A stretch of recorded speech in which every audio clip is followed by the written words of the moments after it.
Bonjour à tous et à toutes. Nous continuons avec la Gada de Pessah et on est toujours sur le passage de Keneged Arba Banim d'Ibrat Torah. À première vue, quand on lit les deux passages, celui du Tzadik, du Chacham, et celui du Racha, le mécréant, on ne voit pas beaucoup de différence. Chacham Ma'u Omer, le Chacham, il pose une question. Ma'edot va'achukim va'mishpatim asher tziva Hashem Elokeinu etchem. Qu'est-ce que c'est toutes ces choses-là que vous faites là, la nuit du Seder, la nuit de Pessah? C'est quoi toutes ces lois et toutes ces règles et toutes ces mitzvot que vous faites, que notre Dieu vous a ordonné? Donc il pose une question. Racha Ma'u Omer, le mécréant, qu'est-ce qu'il dit? Eh bien, il pose aussi une question. Ma avoda azot lachem. C'est quoi ce travail pour vous? Alors, la première différence, c'est que le tzaddik, il a des questions. Le chacham, il a plein de questions. Un homme qui étudie toute sa vie pose des questions. Et il accepte rien comme ça. Je veux tout comprendre, je veux savoir, je veux poser des questions. Mais, d'abord, ma avoda azot, ma edot vachukim, ma mishpatim, c'est quoi tout ça? Que notre Dieu vous a ordonné. Il parle à ses parents, donc lui il n'a pas reçu l'ordre, mais c'est notre Dieu qui vous a ordonné, c'est-à-dire je veux comprendre. Le rachat, il ne veut pas comprendre, il veut juste poser la question et s'en aller.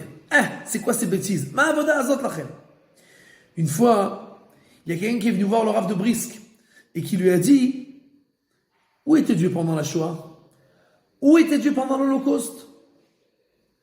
Le Rav de Brisk lui a dit: t'as une petite copine? T'as une copine? Une petite amie? Il dit: quel rapport?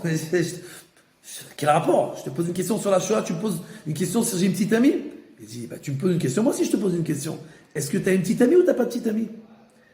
Alors il dit: oui, j'ai une petite amie, mais comment ça répond à ma question? Il dit: ça répond pas à ta question, mais je vais pas te répondre à ta question. Il dit: mais pourquoi? Il dit: parce que à chaque question, il y a une réponse.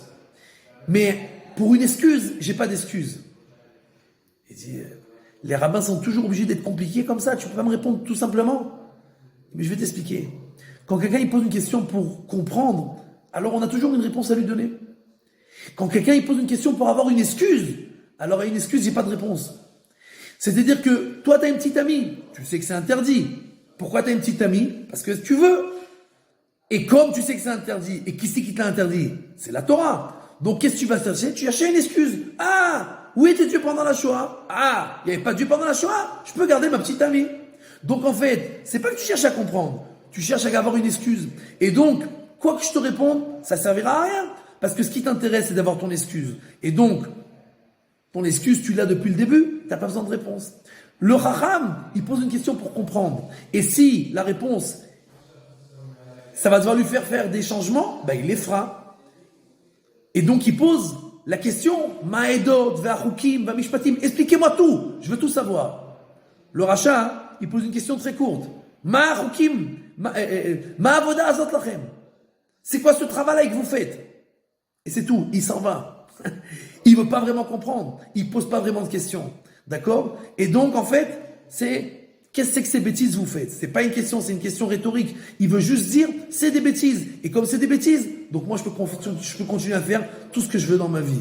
Il faut toujours faire attention à savoir, est-ce qu'on pose des questions pour comprendre ou est-ce qu'on pose des questions pour avoir une excuse pour continuer à faire tout ce que l'on veut faire. Si l'on veut être un juif intègre, alors on devra continuer à poser des questions comme la Torah nous l'ordonne. Naaseh venishma. On pose des questions et encore des questions. Et la seule chose qui nous intéresse, c'est de comprendre, de savoir la volonté divine pour qu'on puisse l'accomplir.